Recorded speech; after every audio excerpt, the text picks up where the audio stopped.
मजलिस एक रिज्क है जो खुदा हर किसी को नसीब नहीं करता।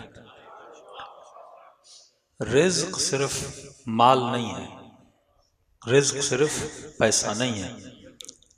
आप ज़ियारत आशूरा के बाद सजदे में जाते हैं और कहते हैं अल्लाहुम्मा रज़ुक़नी शफ़ाअतल हुसैन, ऐ खुदा रिज़्क़ शफ़ाअत नसीब फरमा। मतलब ये भी एक रिज़्क़ है जो खुदा हर किसी को अता नहीं करता। या अल्लाहुम्मा रज़ुक़निल बराअह, खुदा मुझे रिज़्क़ बराअत अता कर। देखिए, मोहब्बत अहल बैत भी रिज़्क़ है, उनके दुश्मनों से बराअत करना भी रिज़्क़ है। आपको कई ऐसे मुसलमान मिलेंगे जो आले रसूल के आशिक हैं, मुहिब हैं, मतलब वो रिज़्क़ मिला है। लेकिन आपको बहुत कम ऐसे मुसलमान मिलेंगे जो दुश्मनाने अहल बैत से बेजारी करते हो, मतलब इस रिज़्क़ से महरूम है। और आप वो खुश नसीब हैं जिसे खुदा ने दोनों रिज़्क़ दिए हैं, मतलब रिज़्क़ विलायत भी है और रिज़्क़ बराअत भी है। मतलब किसी को रिज़्क़ मिले वो आशिक खुदा बने, पर शैतान से नफरत का रिज़्क़ उसे न मिले। मतलब अल्लाह के कसीदे तो पढ़े पर शैतान पे बराअत न करे।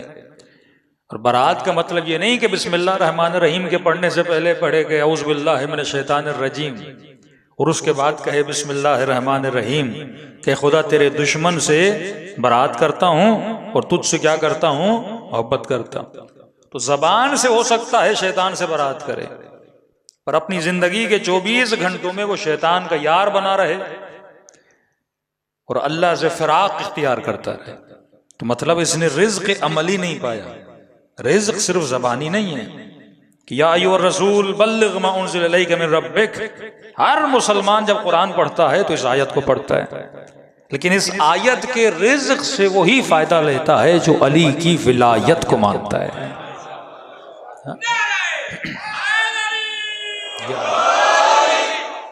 तो ये रिज़्क़ सबसे बड़ी अल्लाह की नेमत है जो खुदा ने आप सबको क्या किया है, अता किया है। और ये रिज़्क़ कब जाहिर होता है? रिज़्क़ बराअत वो अय्याम फातिमिया में जाहिर होता है। विलादत मासूम भी ज़रूरी है, शहादत मासूम भी ज़रूरी है। जब आप विलादत मनाते हैं तो वो रिज़्क़ विलायत है।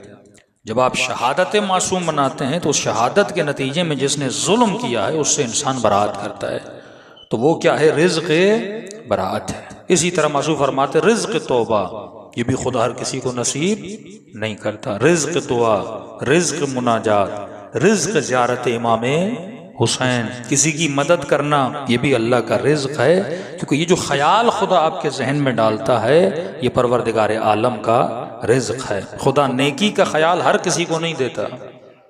कितने लोग इस सफ़र करबला में इमाम हुसैन के साथ थे, लेकिन रिज़्क़ रिफ़ाक़त किसको नसीब हुआ? वहबे कल्बी को नसीब हुआ। मतलब कुछ ऐसे थे जो पैदाइशी मुहिब मौला के साथ, जब मौला ने दिया बुझाया तो कई लोग उस खेमे को छोड़ के चले गए थे, लेकिन वहाब इमाम हुसैन के साथ बैठा रहा। मकतब कोई और था, मजहब कोई और था, लेकिन उसने मशरब हुसैन से जब रिज़्क़ लिया तो आज तक हर मजलिस में वहाब को याद किया जाता है। ये वो रिज़्क़ है जो खुदा हर किसी को अता नहीं करता। तो उलमा फरमाते हैं जब मजलिस अहले बैत में आओ तो कम अज़ कम हर मजलिस के बाद शुक्र खुदा क्या किया करो, अदा किया करो। अब रिज़्क़ मिल रहा है, लेकिन क्या ये सिर्फ याद सैयदा है या इस याद से मैंने कुछ हासिल करना है? हमारी तरह लोग थे, कुछ मौला अली के मददगार बने और कुछ वो थे जो अली इब्न अबी तालिब के घर पे आग लेकर आए। अच्छा, ये नहीं कि कुछ ने रसूल की बातें सुनी थी, कुछ ने नहीं सुनी, सब ने सुनी। यानी जब दरवाजे से गुजरते थे झुक के सलाम करते थे।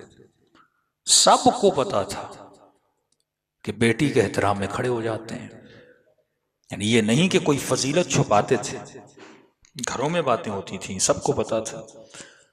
सबके सामने कहा फातिमा तो बदअतुम मिन्नी, मेरे जिगर का टुकड़ा है।